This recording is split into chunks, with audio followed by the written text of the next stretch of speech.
আমরা 7 সদস্য বিশিষ্ট জুলাই শহীদ স্মৃতি ফাউন্ডেশন গঠন করেছি, যার সভাপতি হচ্ছেন বর্তমান অন্তর্বর্তীকালীন সরকারের মাননীয় প্রধান উপদেষ্টা ডক্টর মোহাম্মদ ইউনূস স্যার, এবং তার সাধারণ সম্পাদকের দায়িত্বে রয়েছে আমাদের যে শহীদ মুগ্ধ, তার ভাই স্নিগ্ধ, তিনি আমাদের সাথে এখন রয়েছেন।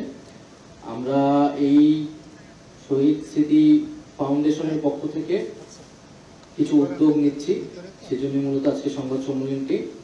আমাদের এই স্মৃতি ফাউন্ডেশনটির যে কার্যক্রমগুলি থাকবে তার মধ্যে অন্যতম হচ্ছে যে জরুরি আর্থিক সহায়তা, বর্তমানে যারা আহত অবস্থায় আছেন হাসপাতালে এবং বা যারা আর্থিক সংকটে ভুগছেন বা শহীদ পরিবার যারা আর্থিক সংকটে ভুগছেন তাদেরকে জরুরি একটি আর্থিক সহায়তা দেবে এই শহীদ স্মৃতি ফাউন্ডেশন, এবং পরবর্তীতে এককালীন একটি ভাতা, এককালীন একটি গ্র্যান্ট দেওয়া হবে, এবং হচ্ছে মাসিক একটি ভাতার ব্যবস্থা করা হবে, এবং পাশাপাশি আর্থিক সহায়তার পাশাপাশি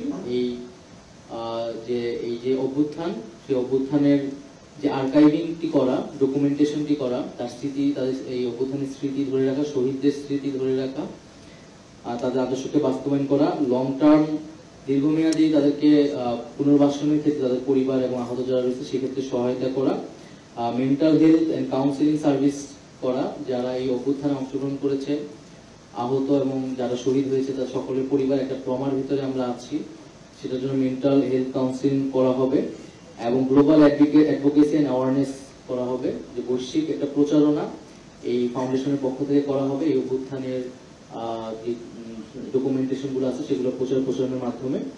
আমরা এই সপ্তাহ থেকেই যে আমাদের প্রথম উদ্যোগ যে জরুরি আর্থিক সহায়তা, ইমিডিয়েট ফিনান্সিয়াল সাপোর্ট, সেটা আমরা শুরু করতে যাচ্ছি।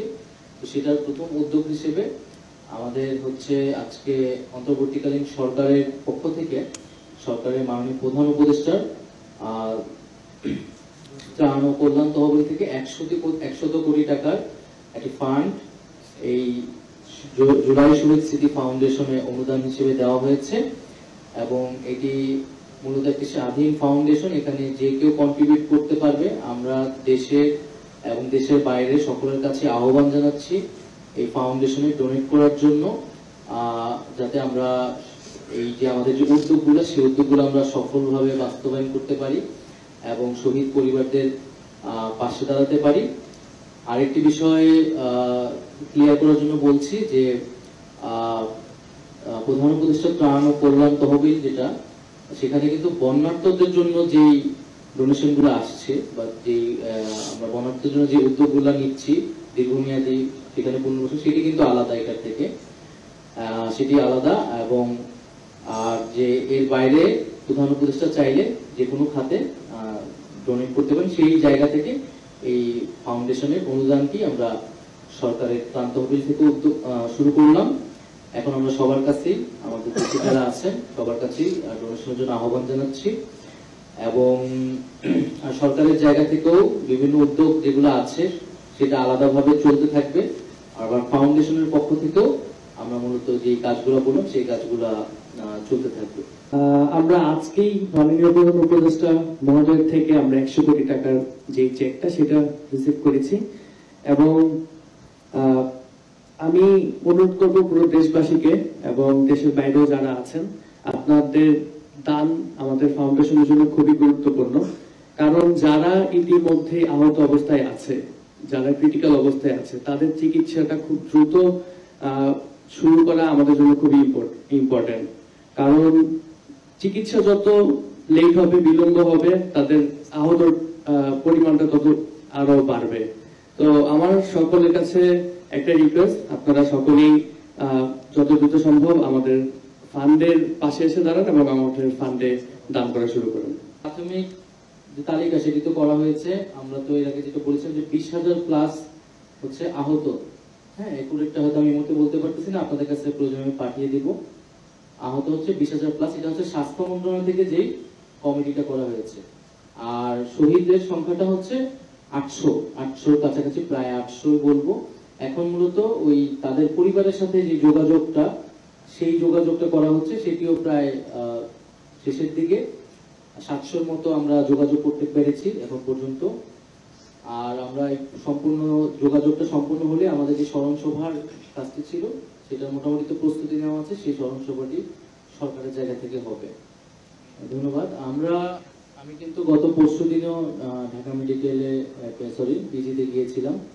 তো সেখানে হচ্ছে আমাদের যে তালিকাটা সেটা কিন্তু আসলে এই ক্ষতিগ্রস্তের যে মাত্রা অনুসারে ভাগ করা, যে হাত পা হারিয়েছে কয়জন, চোখ হারিয়েছে কয়জন, তাদের অসুস্থতার মাত্রাটা কিরকম।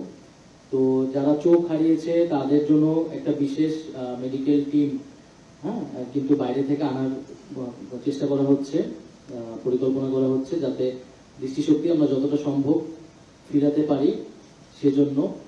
এবং হচ্ছে যেটা হচ্ছে আমাদের কিন্তু যারা আহত তাদের জন্য কিন্তু সরকারি বেসরকারি মেডিকেলে ফ্রি করে দেওয়া হয়েছে।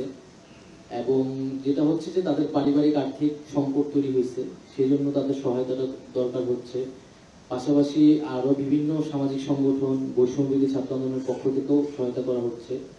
আরেকটা যেটা যে অনেক জায়গায় এরকম হচ্ছে যে আসলে অনেকে হয়তো রিচ করতে পারে নাই, সেসব ক্ষেত্রে কিন্তু আমরা মেডিকেল গুলোকে বলে দিচ্ছি যে বা তাদের ক্ষেত্রে যারা এই মানে বিভিন্ন তাদের নিজেদের ব্যক্তিগত জায়গা থেকে একটা টাকা দেওয়া মানে তারা টাকা খরচ করেছে, সেই টাকাটা যাতে ফেরত দেওয়ার ব্যবস্থা করা হয়, সেই কথাগুলো কিন্তু আমরা বলেছি। সেক্ষেত্রে যাদের এই ধরনের ঘটনা ঘটেছে আমরা সেটা সরকারের জায়গা আছে এবং ফাউন্ডেশনের জায়গা আছে, আমরা তাদের সেই ক্ষতিটা পূরণ করে দিব। এবং এই কাজগুলো যদি দ্রুত আগায়, এই জন্য আমরা সরকারি উদ্যোগের পাশাপাশি এই ফাউন্ডেশনটাও সমান্তরালি কাজ শুরু করবে। এবং এই সপ্তাহে আমরা মূলত প্রতিটা বিভাগেই একসাথে যে আমরা জরুরি আর্থিক একটা সুবিধা সেটা আমরা দিব, ক্ষতির মাত্রা অনুযায়ী আহতদের পাশে দাঁড়াবো। এবং পরবর্তীতে নীতিমালা করে আমরা যে এককালীন এবং মাসিক যে ভাতা সেটার ব্যবস্থা করা হবে। সেই পরিমাণটি আমরা শহীদদের জন্য প্রাথমিকভাবে এটা এখনো নির্ধারণ করা হয়নি। সেটা আমাদের আগামীকাল হচ্ছে এই ফাউন্ডেশনের আনুষ্ঠানিক মিটিং হবে, যে 7 সদস্য এবং আমাদের যে কোষাধ্যক্ষ আছেন, সেই মিটিং এর মাধ্যমে আমরা এটা কালকে একটা সিদ্ধান্ত নিব আর কি। তবে যেটা সিদ্ধান্ত হয়েছে যে আমরা যারা আহত রয়েছে তাদের ক্ষতির পুরো পরিমাণ অনুযায়ী একটা জরুরি আর্থিক সহায়তা প্রদান করবো আর কি।